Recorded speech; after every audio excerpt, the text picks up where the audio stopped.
എൻ്റെ ഒരു ultimate choice അല്ലെങ്കിൽ ഞാൻ ജീപ്പ് കോമ്പസ് എടുക്കാൻ ഉദ്ദേശിക്കുകയാണ് ഇപ്പോഴും എൻ്റെ മനസ്സിലൊരു വണ്ടി ജീപ്പ് കോമ്പസ് ആണെങ്കിൽ എൻ്റെ അൾട്ടിമേറ്റ് ചോയ്സ് എന്ന് പറയുന്നത് ഹായ് ഹലോ നമസ്കാരം. അപ്പോൾ നിങ്ങൾ കാണുന്ന പോലെ നല്ല മഴയാണ്. ഇപ്പോൾ തുലാവർഷം എന്ന് പറയുമ്പോൾ ആ ഒരു കാലമായിട്ടുണ്ട്, വൈകുന്നേരങ്ങളിൽ മഴയായിരിക്കും. അപ്പോൾ എൻ്റെ പിന്നിൽ നിങ്ങൾ കാണുന്ന ഒരു വണ്ടിയാണ്. ആ വണ്ടി എന്ന് പറയുമ്പോൾ അതൊരു ജീപ്പ് കോമ്പസ് ആണ്. ജീപ്പ് കോമ്പസ് കൊണ്ടുള്ള കാര്യം എന്ന് പറയുന്നത് ഇപ്പോൾ നമ്മുടെ പുതിയ സീരീസ്, അതായത് ഗുഡ് ഓൾഡ് കാർസിലെ ഹോണ്ട സിറ്റി കഴിഞ്ഞിട്ടുള്ള അടുത്ത എപ്പിസോഡാണ് ജീപ്പ് കോമ്പസ്.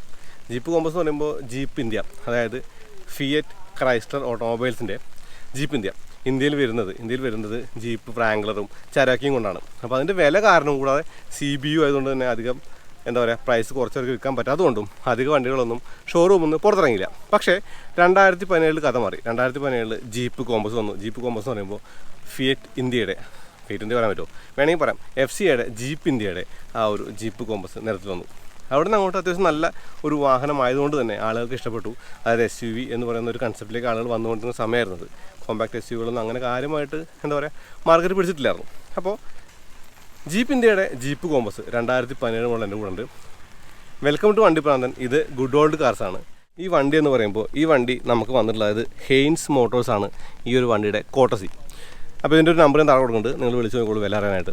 അപ്പോൾ 2017 ജീപ്പ് കോമ്പസ് വന്നു. ഒരു 2 ലിറ്റർ ഡീസലും കൂടാതെ ഒരു 1.4 ടർബോ പെട്രോളുമായിട്ട് 2 മോഡലുകൾ. അതിൽ പെട്രോളും ഓട്ടോമാറ്റിക് ആവുന്ന, ഡീസലിൽ ഈ ഒരു മാനുവൽ മാത്രമേ ഉണ്ടായുള്ളൂ. അപ്പോൾ ഈ ഒരു വണ്ടിയുടെ പ്രത്യേകത എന്ന് പറയുമ്പോൾ ഇത് അധികം ഓടിയിട്ടില്ല. അത് മാത്രമല്ല അത്യാവശ്യം നല്ല കണ്ടീഷനുള്ള വണ്ടി കൂടിയാണ്, നമ്മൾ ഹോണ്ട സിറ്റി കാണിച്ച പോലെ തന്നെ. അപ്പോൾ ഈ വണ്ടിക്ക് ഇവർ ആവശ്യപ്പെടുന്ന പ്രൈസ് എന്ന് പറയുന്നത് ഏകദേശം 16.25 ലക്ഷം രൂപയാണ്. അപ്പോൾ ബാക്കിയുള്ള കാര്യങ്ങൾ നിങ്ങൾ വിളിച്ചു വെച്ചാൽ മതി. അപ്പോൾ ഈ ജീപ്പിൻ്റെ ലുക്ക് എന്ന് പറയുന്നത് അത്ര കൺസർവേറ്റീവായിട്ട് നമ്മൾ കാണാത്ത ഒരു വണ്ടിയുടെ രൂപമാണ്. സ്കോർപ്പിയോ അല്ലെങ്കിൽ ബൊലേറോ കണ്ട് നിന്ന ആളുകൾക്ക് ഒരു ഫ്രഷ് ലുക്ക് നൽകിയ വണ്ടിയാണ് ജീപ്പ് കോമ്പസ്. അപ്പോൾ ഒരു SUV എന്ന നിലയ്ക്ക് തീർത്തും ഒരു മെറിറ്റുള്ള വണ്ടിയായിരുന്നു. അതുകൊണ്ട് തന്നെ ഒരു ഹ്യൂജ് ഹിറ്റ് എന്നൊക്കെ പറയാം. ആകെയുള്ള പ്രശ്നം എന്ന് പറയുന്നത് മെയിൻ്റനൻസ് ആണ്. ഇപ്പോൾ ഹോണ്ട സിറ്റിക്ക് പകരം ജീപ്പ് കോമ്പസ് നോക്കുമെന്ന് പറയുമ്പോഴും ഹോണ്ട സിറ്റിക്ക് ഒരിക്കലും ഒരു പകരക്കാരനായിട്ട് ജീപ്പിനെ കാണാൻ പാടില്ല. കാരണം ജീപ്പിന് മെയിൻ്റനൻസ് കോസ്റ്റ് കുറച്ച് കൂടുതലാണ്. എന്താണ് ജീപ്പിൻ്റെ റിലവൻസ്? അതായത് നമ്മളിപ്പോൾ ഡീസൽ വണ്ടി ഓടിക്കുന്ന ആളുകൾക്ക് ഡീസലിൽ ഒരു അപ്ഗ്രേഡ് വേണമെങ്കിൽ എനിക്ക് തോന്നുന്നു ആ ഒരു വണ്ടി നമ്മുടെ ആ ഒരു ആസ്പെയർ പോലുള്ള 1.5 ഡീസലൊക്കെ ഓടിക്കുന്ന ആളുകൾക്ക് ഒരു 2 ലിറ്റർ ഡീസൽ കിട്ടുമെന്നുള്ളതും 6 സ്പീഡ് മാനുവൽ ആണെങ്കിൽ കൂടി ഒരു 6 സ്പീഡ് ഗിയർ ബോക്സിൽ വണ്ടി കിട്ടുമെന്നുള്ളതൊക്കെ ഒരു ഗുണമാണ്. പക്ഷേ ഞാൻ പറഞ്ഞൊരു കാര്യമുണ്ട്, നമ്മളിത് 2017 വന്ന് കണ്ടപ്പോൾ അന്ന് ഇതിന് ഏകദേശം 14 ലക്ഷം രൂപ മുതൽ 20 ലക്ഷം രൂപ വരെയാണ് വില. ഇന്നും ആ ഒരു വണ്ടിക്ക് ആ പ്രൈസ് നിൽക്കുന്നുണ്ടെങ്കിൽ റീസെയിൽ വാല്യൂലും ഒരു തരത്തിലും പിന്നോട്ട് പോകാത്തൊരു വണ്ടി എന്നൊക്കെ ഈ ഒരു ജീപ്പ് കോമ്പസിന് പറയാം. അതിൻ്റെ കാര്യം എന്ന് പറയുന്നത് ആ ഒരു പൈസയുടെ ഒരു മൂല്യം കുറഞ്ഞതൊക്കെ തന്നെയാണ്. അപ്പോൾ തീർത്തും ഒരു SUVയുടെ ഒരു രൂപഭാവങ്ങൾ പേർന്ന ഈ ഒരു ജീപ്പ് കോമ്പസ് എന്ന് പറയുന്നത് തീർത്തും ഒരു കാണാൻ ഭംഗിയുള്ള അല്ലെങ്കിൽ ഒരു അപ്ഗ്രേഡിന് പറ്റിയ ഒരു വണ്ടി തന്നെയാണ്. ഇപ്പോൾ ഇതിന് 4 സിലിണ്ടർ ഫിയറ്റിൻ്റെ ഡീസൽ എഞ്ചിനാണ്, മൾട്ടിജെറ്റ് 2. അതായത് മൾട്ടിജെറ്റ് 2 എന്ന് പറയുമ്പോൾ മറ്റ് വണ്ടികൾ കാണാത്ത, അതായത് 4 സിലിണ്ടർ വണ്ടികൾ കാണാത്ത ഒരു ബാലൻസ് റോഡ് കൂടി ഒരു എഞ്ചിനുണ്ട്. അത് മാത്രമല്ല പെർ സിലിണ്ടർ 4 വാൽവ്സ്, അത് ഏകദേശം 16 വാൽവുള്ള ഒരു എഞ്ചിനാണത്. അലുമിനിയം ഹെഡോട് കൂടി എഞ്ചിനാണ്. അപ്പോൾ നല്ല സ്മൂത്താണ്, നല്ല റിഫൈൻഡ് ആണ്, അത്യാവശ്യം നല്ല ഫ്യൂൽ എഫിഷ്യൻറ്റുമാണെന്നുള്ളതാണ്. ഇനി രൂപത്തെക്കുറിച്ച് കൂടുതൽ പറയാനില്ല, കാരണം ജീപ്പ് കോമ്പസിൻ്റെ പല വൈവിധ്യങ്ങളുള്ള പല മോഡലുകളുടെ വണ്ടി നമ്മൾ വീഡിയോ ചെയ്തിട്ടുണ്ട്. എന്നാലും കുറച്ച് കാര്യങ്ങൾ പറയാം. ഈ ഒരു ജീപ്പിൻ്റെ തനതായ ഗ്രില്ലും ആ ഒരു പ്രൊജക്ടർ ഹെഡ് ലാമ്പും വലിയ ബോണ്ട് ഏരിയയും വലിയ ഗ്ലാസ് ഏരിയയും കൂടാതെ മുകളിൽ റൂഫ് റെയിൽസും പിന്നെ താഴെ നോക്കിയാൽ വലിയ വീലാണ്. വീൽ എന്ന് പറയുമ്പോൾ ഒരു 17 ഇഞ്ച് വീലാണ്. ഇതിൻ്റെ മുന്നിലും ഡിസ്ക് ബ്രേക്കൊക്കെ തന്നെയാണ്. കോമ്പസ് എന്നുള്ള ഒരു ലെറ്ററിങ് ഉണ്ട്. കൂടാതെ സൈഡിൽ ആ ഒരു ബോഡി ലൈനും കാര്യങ്ങളൊക്കെ തന്നെ കാണാം. കൂടാതെ ക്രോമിൻ്റെ ആ ഒരു ലൈൻ കൂടി ഈ ഒരു വണ്ടിക്ക് ഉണ്ടെന്നുള്ളതാണ്. അപ്പോൾ ഞാൻ അന്ന് ആസ്പെയർ വാങ്ങുന്ന സമയത്ത് എൻ്റെ ഒരു പേഴ്സണൽ ഒപ്പീനിയൻ പറഞ്ഞാൽ ഞാനത് വഴിക്കുന്നത് 8.45 അന്ന് 14 ലക്ഷം അല്ലെങ്കിൽ 15 ലക്ഷം രൂപയ്ക്ക് ഒരു ബേസ് മോഡൽ പെട്രോളൊക്കെ വണ്ടി കിട്ടുമായിരുന്നു. ഇത് ലിമിറ്റഡ് മോഡലാണ്. ലിമിറ്റഡ് എന്ന് പറയുമ്പോൾ ആ ഒരു വേരിയൻ്റ് ആണ്, അല്ലാതെ ലിമിറ്റഡ് ജീപ്പ് കോമ്പസ് ആണെന്നല്ല. കൂടാതെ ജീപ്പ് കോമ്പസിൻ്റെ പിന്നിലും ആ ഒരു ക്രോമിൻ്റെ ഒരു എലമെൻറ്റിൻ്റെ എക്സ്റ്റൻഷൻ കാണാം. ശരിക്കും ഒന്നും പറയേണ്ട കാര്യമില്ല. ഡിസൈനെ കുറിച്ച് പറയുമ്പോൾ കുറച്ച് കാര്യങ്ങൾ പറയുന്നുള്ളൂ. അതായത് ആ ഒരു സ്പോയിലറും ആ സ്പോയിലറിനുള്ള ഹൈ മൗണ്ട് സ്റ്റോപ്പ് ലാമ്പും കൂടാതെ ഈ ഒരു LED സ്വാധീനമുള്ള ഈ ഒരു ടെയിൽ ലാമ്പൊക്കെ തന്നെ മനോഹരമാണ്. കൂടാതെ ആ ഒരു ഡോർ തുറക്കുന്നത് അല്ലെങ്കിൽ ടെയിൽ ഗേറ്റ് തുറക്കുന്നത് ഈ ഒരു ഹാൻഡിലാണ്. അത് പറയാൻ കാര്യമെന്ന് പറയുന്നത് ഈ ടെയിൽ ഗേറ്റ് തുറന്നാൽ ഈ ടെയിൽ ഗേറ്റിനകത്ത് അത്യാവശ്യം അല്ലെങ്കിൽ ഈ ഒരു ബൂട്ടിനകത്ത് അത്യാവശ്യം നല്ല സ്പേസ് ഉണ്ടെന്നുള്ളതാണ്. ഇപ്പോൾ 60/40 സ്പ്ലിറ്റും കൂടി ഉള്ളതുകൊണ്ട് നമുക്ക് സീറ്റ് മറിച്ചിട്ടാൽ മര്യാദയ്ക്ക് ഇരുന്ന് ആ ഒരു വണ്ടിക്കകത്ത് ഫ്രണ്ടിലിരുന്ന് യാത്ര ചെയ്യും. കൂടാതെ അത്യാവശ്യം നല്ല ലഗേജ് കയറ്റി കൊണ്ടുപോകും ചെയ്യാനുള്ളതാണ്. ഈ ഹുക്കൊക്കെ എല്ലാം കണ്ടില്ലേ. കൂടാതെ ഈ ഒരു ബൂട്ട് ഫ്ലോറും ഒക്കെ ആ ഒരു വീല് കാണാം. അതായത് ഇതൊരു SUV ആണ്, പക്ഷേ വീൽ അടിയിലോ അല്ലെങ്കിൽ ടെയിൽ ഗേറ്റിലോ അല്ല. ഈ ഒരു സ്പേസ് സേവർ വീൽ എന്ന് പറയുന്നത് ഈ ഒരു ബൂട്ട് തന്നെയാണ്. അപ്പോൾ ഈ ഒരു 3 സ്പോക്ക് സ്റ്റിയറിംഗ് വീലും ഈ ഒരു ആൻഷ്യൻ്റ് ആയിട്ടുള്ള ഒരു സ്ക്രീനും ഒക്കെ തന്നെയാണ് ഇതിൻ്റെ കാര്യം. അതായത് സ്റ്റാർട്ട് സ്റ്റോപ്പ് ബട്ടൺ എന്ന് പറയുന്നത് ഈ ഒരു കീ ഹോളിൻ്റെ ആ ഒരു സ്ഥാനത്ത് തന്നെയാണ്. നമ്മളത് ഞെക്കി കഴിഞ്ഞാൽ വണ്ടി അങ്ങ് സ്റ്റാർട്ട് ചെയ്യാം. നമുക്ക് ആ ഒരു ഡയലുകളൊക്കെ തന്നെ അത്യാവശ്യം നല്ല ഭംഗിയുണ്ട്, ഒരു എന്തൂസിയാസ്റ്റിക് ആണെന്ന് കാണാം. കൂടാതെ ഈ ഒരു ടാക്കോമീറ്ററും ആ സ്പീഡോമീറ്ററും കണ്ടോ. അപ്പോൾ മിഡ് എന്ന് പറയുന്നത് MID എന്ന് പറയുന്നത് നമുക്ക് ആ ഒരു MIDയിൽ അത്യാവശ്യ കാര്യങ്ങളൊക്കെ തന്നെ കാണാനുള്ളതാണ്. അതായത് 2017 ഇറങ്ങുമ്പോൾ ഇത് അത്യാവശ്യം ഫ്യൂച്ചറിസ്റ്റ് കാര്യം എന്നുള്ളതിനാണ്. ആകെയുള്ള പ്രശ്നം എന്ന് പറയുന്നത് ഈ ഒരു സ്റ്റീരിയോ എന്ന് പറയുന്നത് അപ് ടു മാർക്കല്ല. കാരണം ഇതൊരു 3 ആൻഷ്യൻ സ്റ്റീരിയോ ആണ് ഈ ഒരു UA ഒക്കെ കണ്ടു കഴിഞ്ഞാൽ. അപ്പോൾ നമ്മൾ പലപ്പോഴും പറഞ്ഞിട്ടുണ്ട്, അതായത് എന്താണ് സാധാരണ ക്ലാസിക് ആയിട്ടുള്ള ഡയൽസും കാര്യങ്ങളൊന്നും തന്നെ ഒരു കാലത്തും പുതുമ പോവില്ല, മറ്റുള്ളതൊക്കെ തന്നെ പെട്ടെന്ന് തന്നെ പഴമയാവെന്ന് പറയില്ല. ആ ഒരു കാര്യം ഈ ഒരു UAയിൽ തികച്ചും നമുക്ക് മനസ്സിലാവും. 2017 ഇത് കാലികമായിരുന്നെങ്കിൽ ഇന്നത്തെ UAയുടെ ആ ഒരു റെസ്പോൺസും കാര്യങ്ങളും വെച്ചിട്ട് തീർത്തും ഹാൻഷൻ ആണെന്ന് തോന്നും. അതുകൊണ്ടാണ് ഞാൻ എപ്പോഴും പറയുന്നത് എനിക്ക് ഏറ്റവും കൂടുതൽ ഇഷ്ടം ഈ ഒരു ഡയൽസ് ആണെന്നുള്ളത്. ഈ ഒരു സ്റ്റിയറിങ്ങിന് ടിൽറ്റും റീച്ചൊക്കെ തന്നെ ഉണ്ട്. ജീപ്പ് എന്നുള്ള ആ ഒരു ലോഗോ സ്റ്റിയറിംഗ് കാണാം. വട്ടത്തിലുള്ള ആ ഒരു സ്റ്റിയറിങ്ങിൻ്റെ ഹോൺ പാടൊക്കെ തന്നെ കണ്ടോ. ഇനി ഈ ഒരു AC ഡ്യുവൽ സോൺ ആണെന്നുള്ളതാണ്. ഡ്യുവൽ സോൺ ACയുടെ ഒരു ഗുണമെന്ന് പറയുന്നത് ശരിക്കും പ്രീമിയം ആണെന്നുള്ളത് തന്നെയാണ്. അന്ന് എന്ന് പറയുമ്പോൾ അല്ലെങ്കിൽ ആ ഒരു സമയത്ത് 20 ലക്ഷം രൂപ എക്സ്ഷോറൂം, ഇന്നിപ്പോൾ 16.25 എന്ന് പറയുമ്പോൾ ഈ ഒരു ഡ്യുവൽ സോൺ ACയിലെ വണ്ടി ഡ്യുവൽ സോണൊക്കെ തന്നെ വേണമെന്നുള്ളതാണ്. കൂടാതെ ഡാഷ്ബോർഡൊക്കെ അത്യാവശ്യം കാണാൻ ഭംഗിയുള്ള ഡാഷ്ബോർഡൊക്കെ തന്നെയാണ്. പിന്നെ ഈ ഒരു ഗ്ലോ ബോക്സും അത്യാവശ്യം നല്ല ഗ്ലോ ബോക്സ് ആണ്, വലിയ ഗ്ലോ ബോക്സ് ആണ്. കൂടാതെ ഈ ഒരു ഗിയർ ലിവർ ഉണ്ടോ, ഒരു ഉരുണ്ടിരിക്കുന്ന ഈ ഒരു ഗിയർ ലിവറും കാണാൻ നല്ല ഭംഗിയുണ്ട്. ഇലക്ട്രിക് പാർക്ക് ബ്രേക്ക് എന്ന് പറയുന്നത് അന്ന് വന്നപ്പോൾ നമ്മൾ ജീപ്പ് കോമേഴ്സിൻ്റെ ആ സമയത്ത് ഓടിക്കുമ്പോൾ ഈ ഒരു സീറ്റ് ബെൽറ്റ് ഇട്ടാൽ മാത്രമേ അത് ഡീആക്ടിവേറ്റ് ആവുമെന്നൊക്കെ പറഞ്ഞ് ആ ഒരു അതിശയോക്തിയോട് പറഞ്ഞിട്ടുണ്ട്. USB ഓക്സ് പോർട്ട് കാണാം. കൂടാതെ 12 വോൾട്ട് DC ചാർജിങ് സൗകര്യം കൂടി കാണാം. അപ്പോൾ ഈ ഒരു സീറ്റിൻ്റെ ഡിസൈൻ തീർത്തും മനോഹരമാണ്. അതായത് സീറ്റ് എന്ന് പറയുന്നത് നല്ല സീറ്റാണ്, വെള്ള സീറ്റാണ്, വേഗം ചളി പിടിക്കുന്നൊക്കെ പറഞ്ഞു. പക്ഷേ 2017 വണ്ടിക്ക് ഈ ഒരു സമയമായിട്ടും അധികം പ്രശ്നങ്ങളൊന്നും തന്നെ ഇല്ല എന്നുള്ളതാണ്. അതായത് നല്ല തൈ സപ്പോർട്ടുള്ള നല്ല ബോൾസിനുള്ള സീറ്റാണെന്നുള്ളതാണ്. ഇനി ഓട്ടോ ഡിമ്മിംഗ് ഉള്ള ഒരു മിറർ കൂടി കാണാം. തീർത്തും ജീപ്പ് കോമേഴ്സിനുള്ള ഒരു പ്രധാന പ്രശ്നം എന്ന് പറയുന്നത് മെയിൻ്റനൻസ് തന്നെ ആയിരിക്കും. ഇപ്പോൾ നമ്മളെപ്പോലുള്ള ആളുകൾ, അതായത് നമ്മളെപ്പോലുള്ള ആളുകൾ എന്ന് പറയുമ്പോൾ ഡെയിലി ഡ്രൈവിന് വേണ്ടി ഡീസൽ വണ്ടി ആലോചിച്ച് ഡീസൽ വണ്ടി വാങ്ങുന്ന ആളുകൾക്ക് ഈ ഡീസൽ അടിച്ചാൽ കിട്ടുന്ന ലാഭം നമുക്ക് ആ ഒരു മെയിൻ്റനൻസ് കിട്ടിക്കൊള്ളുന്നില്ല. ഇതിൻ്റെ പവർ ടോർക്ക് എന്ന് പറയുന്നത് അത്യാവശ്യം നല്ല ഒരു പവർ ടോർക്കാണ്. വണ്ടി ഓടിക്കുമ്പോൾ കുറിച്ച് കൂടുതൽ പറയാം. കൂടാതെ ഈ ഒരു വണ്ടിയുടെ ഒരു ഇൻറ്റീരിയർ തന്നെ ക്ലാസ് ആണ്, ഒരു ഗുണമായിട്ട് കാണാം. അതായത് ഇന്നും ഈ ഒരു വണ്ടിക്ക് ആ ഒരു പുതിയ ജീപ്പ് കോമേഴ്സ് വന്നു. പുതിയ ജീപ്പ് കോമേഴ്സ് ഡീസൽ ഓട്ടോമാറ്റിക് ഉണ്ട്, കാണാൻ ലുക്ക് മാറിയിട്ടുണ്ട്, കുറച്ചുകൂടി വൃത്തിയായിട്ടുണ്ട്. വണ്ടി വൃത്തി എന്ന് പറയുമ്പോൾ കുറച്ചുകൂടി രൂപം മാറിയിട്ടുണ്ട്. വൃത്തിയും നല്ല വൃത്തിയുള്ള വണ്ടി തന്നെയാണ്, പക്ഷേ അത് കുറച്ച് രൂപം മാറിയിട്ടുണ്ട്. പക്ഷേ ആ ഒരു വണ്ടിയും ഈ ഒരു വണ്ടി വ്യത്യാസം കാര്യമായിട്ട് തിരിച്ചറിയാൻ പറ്റില്ല, ഒറ്റോടത്തൊന്നും അറിയാൻ പറ്റില്ല. അതായത് എനിക്ക് തോന്നുന്നു ജീപ്പ് കോമേഴ്സിൽ നിന്നും ഒരു നല്ല ഒരു മാർക്കറ്റ് വാല്യൂ ഉണ്ട്, നല്ല ഒരു എന്താ പറയുക ആ ഒരു വാങ്ങാനുള്ള ത്വര നമുക്ക് തോന്നുന്നുണ്ട്. അതായത് വണ്ടി കാണുമ്പോൾ അത് കൊള്ളാം, ഇതെനിക്ക് കിട്ടിയാൽ കൊള്ളാനുള്ള ഫീൽ തോന്നുന്നുണ്ട്. അതൊക്കെ തന്നെയാണ് ജീപ്പ് കോമേഴ്സിനുള്ള ഒരു ഗുണം. ഈ ഒരു ജീപ്പ് കോമേഴ്സിൻ്റെ ബാക്കിൽ അത്യാവശ്യത്തിന് നീ റൂമുണ്ട്. ഇപ്പോൾ ഈ മാപ്പ് പോക്കറ്റും കാര്യങ്ങളൊന്നും പറയേണ്ട കാര്യമില്ല, കാരണം എല്ലാ വണ്ടിക്കും നമ്മൾ കണ്ടിട്ടുണ്ട്. കൂടാതെ ഈ AC വെൻ്റ് ഉണ്ട് 2017 ഒരു സ്റ്റാൻഡേർഡിൽ, തീർത്തും അത് ഒരു വലിയ കാര്യമായിരുന്നു. കൂടാതെ ഈ ഒരു USB പോർട്ട് കാണാം. ആംറസ്റ്റ്, ഒരു SUVക്ക് ഒരു ആംറസ്റ്റ് കാണാം. ഈ ആംറസ്റ്റിന് ഈ ഒരു കപ്പ് ഹോൾഡറും കാര്യങ്ങളൊക്കെ തന്നെ മൊബൈലിലൂടെ അങ്ങനെ വയ്ക്കാനുള്ളതാണ്. കൂടാതെ ഇരിക്കുന്ന ഒരു ഇരിപ്പ് കൂടി കാണിക്കാം കേട്ടോ. ഇപ്പോൾ ഞാനിവിടെ ഇരിക്കുന്നത് അത്യാവശ്യം നല്ല കംഫർട്ടബിൾ ആയിട്ട് തന്നെയാണ്. ഈ ഒരു ലെഗ് റൂമും ഈ ഒരു ഹെഡ് റൂമും ഈ ഒരു ഹെഡ് റെസ്റ്റിൻ്റെ ഒരു സപ്പോർട്ടൊക്കെ തന്നെ കൊള്ളാം.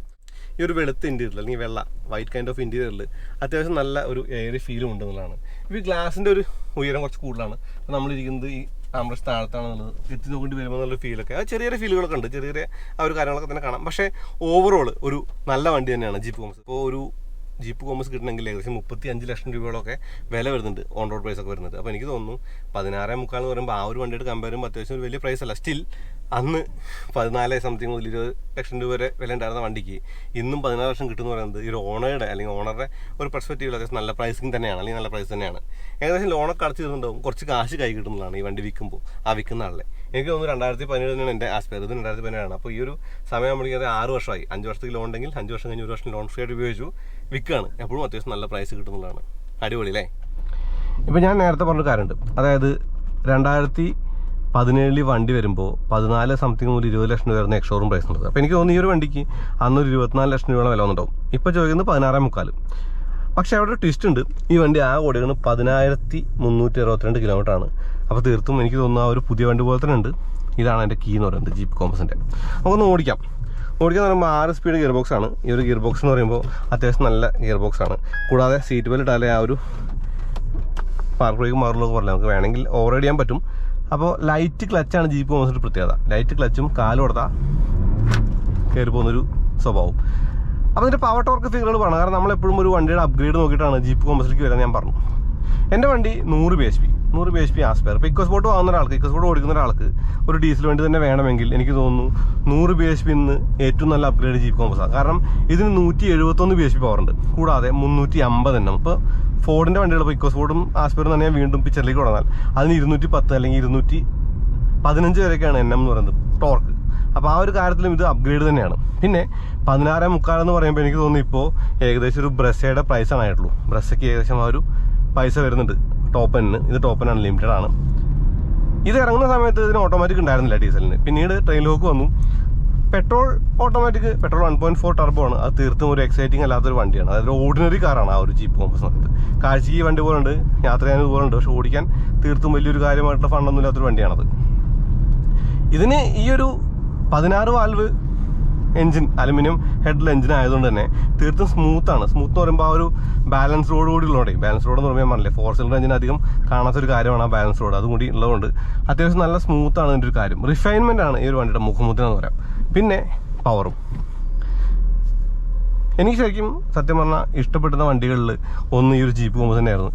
പലപ്പോഴും നിങ്ങൾ എൻ്റെ ഇൻസ്റ്റാഗ്രാം ഫോളോ ചെയ്യണമെങ്കിൽ നിങ്ങൾ പലപ്പോഴും ചോദിച്ചൊരു ചോദ്യത്തിന് ഏതാണ് അടുത്ത വണ്ടി എന്ന്, അല്ലെങ്കിൽ ഇനി നോക്കുന്ന വണ്ടിയാണെന്ന് ചോദിച്ച ചോദ്യത്തിനൊക്കെ ഞാൻ ജീപ്പ് കോമ്പസ് എന്ന് പലപ്പോഴും ഉത്തരം തന്നിട്ടുണ്ടാവും. ഇപ്പോൾ അതൊക്കെ മാറി, ഇപ്പോഴത്തെ വണ്ടി അതൊന്നുമല്ല, പക്ഷെ അത് ഞാൻ പറയുന്നില്ല. എന്നാലും നമ്മുടെ ആ ഒരു ഗുഡ് ഓൾഡ് കാർസിൽ ഞാൻ കൊണ്ടുവരുന്ന വണ്ടികളുടെ ഒരു പ്രത്യേകത എന്ന് പറയുന്നത് ഞാൻ ഓടിക്കാൻ ഇഷ്ടപ്പെടുന്ന, ഞാൻ വാങ്ങാൻ ആഗ്രഹിക്കുന്ന വണ്ടികളായിരിക്കും.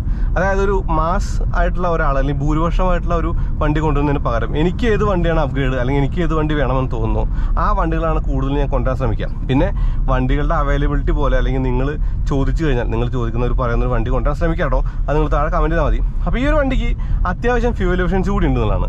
എനിക്ക് തോന്നുന്നു മര്യാദയ്ക്കൊക്കെ ഓടിച്ചാൽ ഒരു 16-17 കിലോമീറ്ററൊക്കെ സുഖമായിട്ട് അച്ചീവ് ചെയ്യുന്ന ടർബോ ഡീസൽ എഞ്ചിനാണത്. കൂടാതെ ഈ ഒരു വണ്ടിയുടെ ആ ഒരു ടോർക്കും നല്ലതാണ്.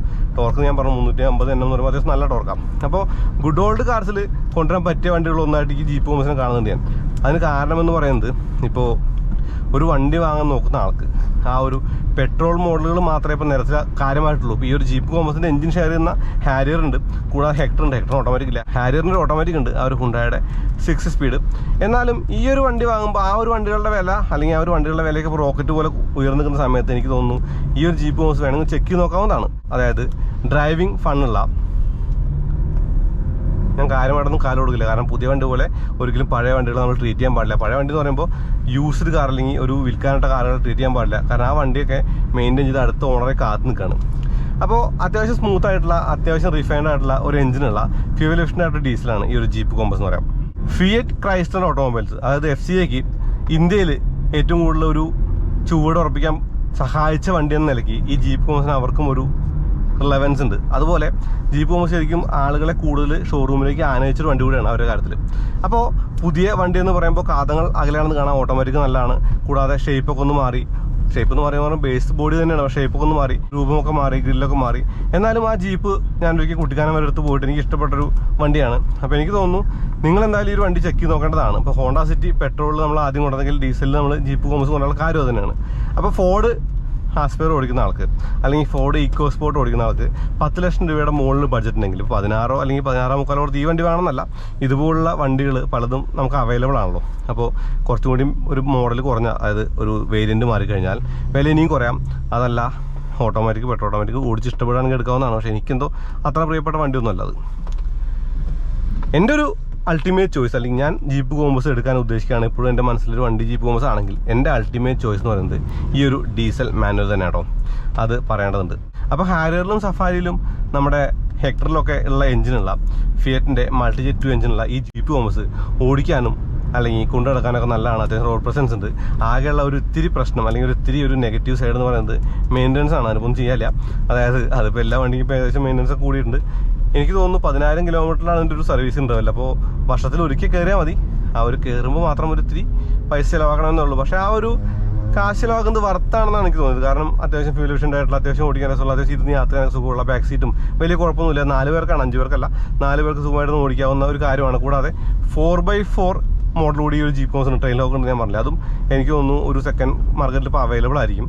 അതുപോലെ പുതിയ വണ്ടി 35 ലക്ഷം രൂപ കൊടുത്ത് വാങ്ങി ജീപ്പിനോടുള്ള ത്വര തീർത്തതിന് പകരം ഈ ഒരു യൂസ്ഡ് കാർ വാങ്ങിയാലും കാര്യം നടക്കുമെന്നുള്ളത് നമ്മുടെ ഗുഡ് ഓൾഡ് കാർസിലെ ജീപ്പ് കോമ്പസിൻ്റെ ഒരു പ്രത്യേകതയായിട്ട് പറയാം. അപ്പോൾ അത്രയൊക്കെ ഉള്ളൂ. ഈ ഒരു വണ്ടി കൊള്ളാം, നല്ല വണ്ടിയാണ്. വണ്ടിയുടെ റൈഡും കൊള്ളാം, അത്യാവശ്യം നല്ല സ്റ്റിയറിംഗുമാണ്, അത്യാവശ്യം നല്ല ബ്രേക്കുമാണ്, അങ്ങനെയുള്ള കാര്യങ്ങളൊക്കെ ഗുണമാണ്. കൂടാതെ ഈ ഒരു ഷിഫ്റ്റർ 6 സ്പീഡ് ഷിഫ്റ്റർ എന്ന് പറയുന്നത് തീർത്തും സ്ലിക്കായിട്ടുള്ള ഷിഫ്റ്റാണോ, കൃത്യതയുള്ള ഷിഫ്റ്റാണ്. അതും ഒരു ബെനിഫിറ്റ് തന്നെയാണ്. അപ്പോൾ പതിവ് പോലെ ഈ ഒരു വീഡിയോ ഉപയോഗപ്പെട്ടെന്ന് കരുതാണ്. ഈ ഒരു വീഡിയോ എന്ന് പറയുമ്പോൾ എനിക്ക് തോന്നുന്നു മഴ കാരണം നമ്മൾ ഒരുപാട് ദൂരം ഓടിച്ച് ചെയ്യാതെ കുറച്ച് ചെയ്തതാണ്. അപ്പോൾ പതിപോലെ ഈ വീഡിയോ ഉപയോഗപ്പെട്ടെന്ന് കരുതാണ്. ചാനൽ സബ്സ്ക്രൈബ് മറക്കാതെ ബെല്ലും കൂടി ക്ലിക്ക് ചെയ്യുക. എന്നാൽ നോട്ടിഫിക്കേഷൻ കിട്ടുമല്ലോ. ഇൻസ്റ്റാഗ്രാം പേജും ഫേസ്ബുക്ക് ലൈക്ക് ഫോളോ ചെയ്യുന്ന ലൈക്ക് ഷെയർ ചെയ്യണം, അവിടെ എന്തെങ്കിലും അറിയാലോ. പിന്നെ അടുത്ത ഒരു വണ്ടി അല്ലെങ്കിൽ നിങ്ങൾക്ക് റെക്കമെൻഡ് ചെയ്യുന്ന വണ്ടികൾ നിങ്ങൾ താഴെ കമൻറ്റ് ചെയ്യുള്ളൂ, നമ്മൾ കൊണ്ടുവരാൻ ശ്രമിക്കാം. അത്രേ ഉള്ളൂ. അടുത്ത വീഡിയോ വീണ്ടും വരാം. അതുവരെയും നന്ദി, നമസ്കാരം.